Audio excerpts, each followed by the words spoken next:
طيب خلينا نشرح برضو للناس لان الحته دي مهمه. ليه انتشر قوي موضوع الباقات ده وايه رايك فيه؟ يعني بدون ما نهاجم او يعني خلينا نتكلم كلام منضبط. ليه الباقات تعتبر طريقه للحساب غير منطقيه؟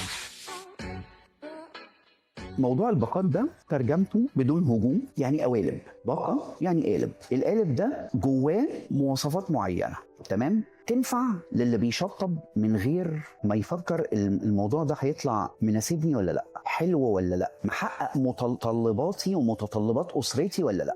لو أنا بشطب وبس، أنا عندي شقة أنا عاوز أي حاجة أو أشطبها عشان أنقل الفرش بتاعي فيها وأنام، يبقى الموضوع ده مناسب جدا. او هتأجرها مثلا، او هاجرها او هستخدمها واتس ايفر، استخدام يعني عملي، يبقى المناسب، يبقى مناسب. انما ليه هو مش مناسب للناس اللي عاوزه تعمل ديكور؟ لان الديكور مش جمال وبس، الديكور ده وظيفه. انت ممكن اللي تجربة يناسبك كاملة. انت تجربه كامله. انت ممكن اللي يناسبك انت ما يناسبش اخوك. ممكن يبقى عندنا شقتين انا واخويا بس طلباتي غير طلبات اخويا. انا مثلا النهارده كراكيبي كتير، فانا عايز مساحات تخزين مهوله. طب الكلام ده مش هيتوجد لو انا محطوط في قالب اللي هو الباقه. طيب لو انا النهارده بتعامل مع اي مهندس وات ايفر هو مين بنظام الباقه، يبقى النهارده انا مش مسموح لي ان انا اعدل في نوع البورسلان او ان انا اعلى بجوده الدهانات اللي انا عاوز اعمل. ليه؟ لان هو الموضوع مادي. ما هو انت لو حبيت تعلي الجوده بتاعت حاجه معينه بتدفع ما بعترفش بكده، خلاص يبقى الموضوع خرج من الباقات. يبقى اذا الباقات دي بالطريقه دي مش هتنفع.